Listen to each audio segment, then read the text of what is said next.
Welcome to Whiskey's a Journey. My name is Peter Fasciano. Today's Monday, and I've got a single malt Scotch review for you. Today, we're taking a look at a special release. We're looking at the Bunnahabhain Feis Ile 2023 release, coming in at 51.2% ABV, non-age statement, natural color, non-chill filtered, matured in a Canasta Cask, 700 milliliter bottle in Arizona. I'm in Phoenix, Arizona. I ended up paying $233.99. So just like always, let's go ahead and pour it, nose it, taste it, talk about it a little bit, add some water to it, and then if you stick around until the very end, I'm also going to be giving this a score. Before I get into it, just do me a favor, like, subscribe, share, do all those things that YouTubers ask you to do. And then in the description below, just a reminder, I have a May and a June giveaway going on at the moment. This smells absolutely amazing. Even before I get it up to my nose, it is your classic sherry notes, like the Pedro Jimenez Oloroso, raisins, dates, figs, plums, very chocolatey, very vibrant. And yeah, on the nose, this smells terrific. Good sweetness. There's a little bit of an orange citrus here, chocolate, and then those deep, dark, rich raisin notes. It smells like it's going to be extremely thick.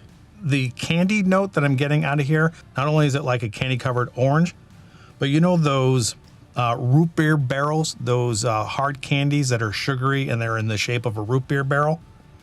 I'm getting some root beer out of here as well, which is something that I don't think I have ever gotten out of any whiskey ever. Just for some reason, that note just popped into my head and it brought me back to tasting a root beer barrel.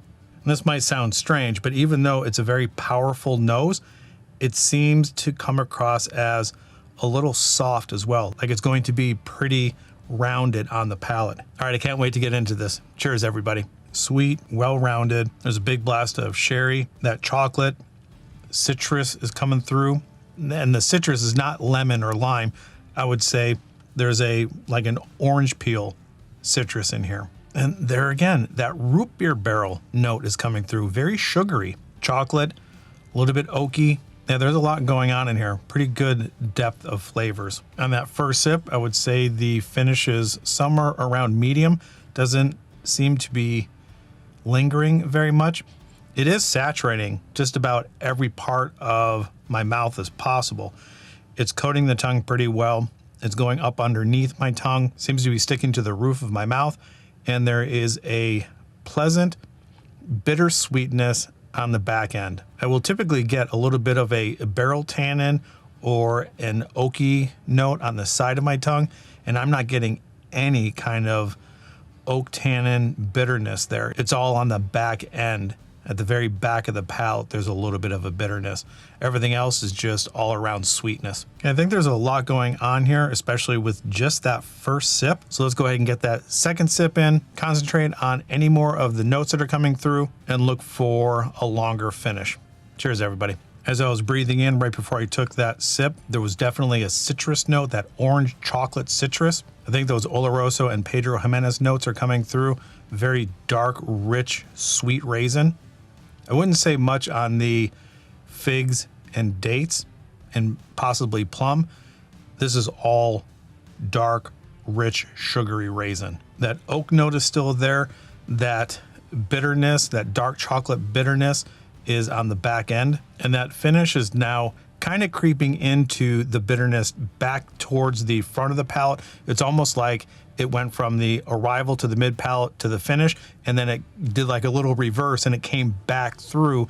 And now I'm getting a little bit more of an elevated bitterness in the mid palate. And I'm telling you, that root beer barrel sweetness, along with the chocolate and the orange peel, are good dominant notes. They're probably equal strength of all.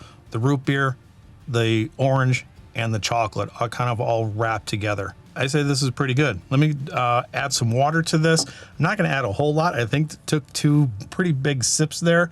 So I'm just going to add a little bit of the water to what I have in the glass. Let it sit for a little bit.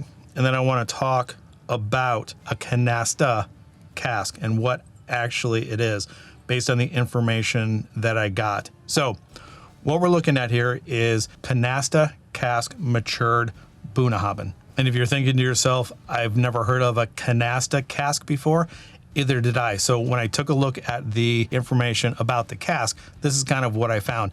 I'm not an expert, so if I got anything wrong, let me know in the comments down below. Canasta is a type of creamed sherry. And you might be asking, well, that's great. What is a creamed sherry? Based on the information, the creamed sherry is coming out of a bodega from Williams and Humbert in Juarez. And it's a combination of 75% Pedro Jimenez and 25% Oloroso. And it's aged 6 years in a Solera system, which now brings on another point. What the heck is a Solera system? The best of my knowledge, there are two different types of systems here. There is a Solera vat, which I do believe the whiskey companies will dump their whiskey into this vat. And as they bottle it, there are continuously older and older whiskeys within this Solera vat, which makes the overall age of the whiskey in that vat older.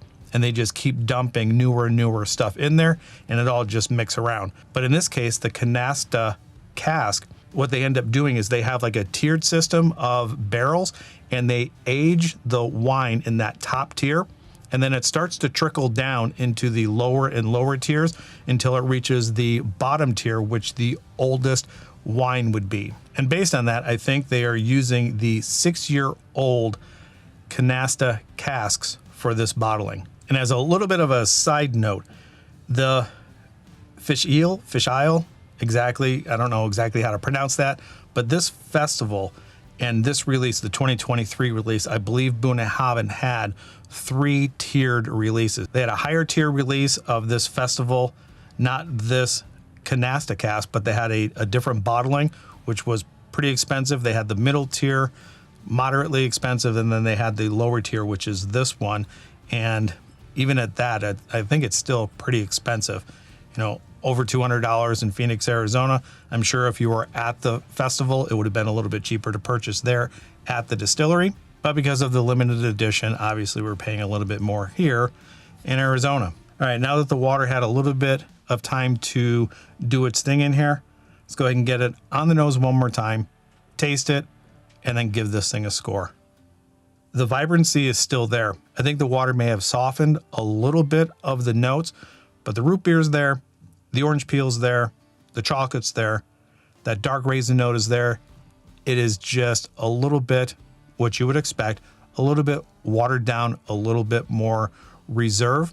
It's not as vibrant. All right, let's go ahead and get it on the palate. On that first sip with the water, there's a tobacco note that's coming out. Maybe a small, very tiny touch of sulfur, but the oak, the root beer, the tobacco, the chocolate, and that deep, dark raisin note is all still there. And as it's sitting around, there might be an elevated amount of spice. I kind of get that every once in a while when I add water to a whiskey. Somehow, some way, I'm guessing there are water-soluble and non-water-soluble particles within the whiskey. And when you add the water to it, I think those non-water-soluble particles might be a little bit more spicy. And that's what I end up getting on that first sip once I add water to it. Let me know in the comments down below if you experience that same thing if you add water to any of your whiskeys. Does it become a little bit more spicy? Now, it's not to the point where it's overly spicy. It just adds that little extra depth to it, which I like. And if you've been around for a while, you definitely know that I like a good balance of sweet and spice. And to be honest, I think this is marginally better with water than without. Just rounds out those edges and that intensity of all of those flavors. If intensity is what you're looking for, my suggestion would be not to add water to it, but I'm not going to tell you how to drink your whiskey. You drink it however you want, but it is your whiskey. So why not experiment with it and see the best way that you like it? Ice, no ice, a little bit of water in a cocktail, neat, doesn't matter. Drink it how you want. All right, let's go ahead and get on to the score after this one last sip. And I think that extra little spice kick brings us up just a little bit more than without the water. So if you're new here or if you're returning, my scoring system is out of 5 stars. Based on the complexity, the root beer barrel, the tobacco, the chocolate, how this actually went through the entire palate and then did a reverse and came back out and gave me some additional notes, I think the depth and complexity of this is going to rank this pretty high. I would put this at probably about a 4, but based on the limited availability and the price, I'm going to knock this down to 3.95. With everything that this has going for it on the nose and on the palate, it's a 4. And I like it quite a bit because of the availability and the price. I am going to knock it down to 3.95. All right, what do you think? Let me know in the comments down below if you have had any of these Islay releases during the festival. Have you ever been to this festival? What is it like? Before I wrap this video up, I just want to get into my giveaway rather quick.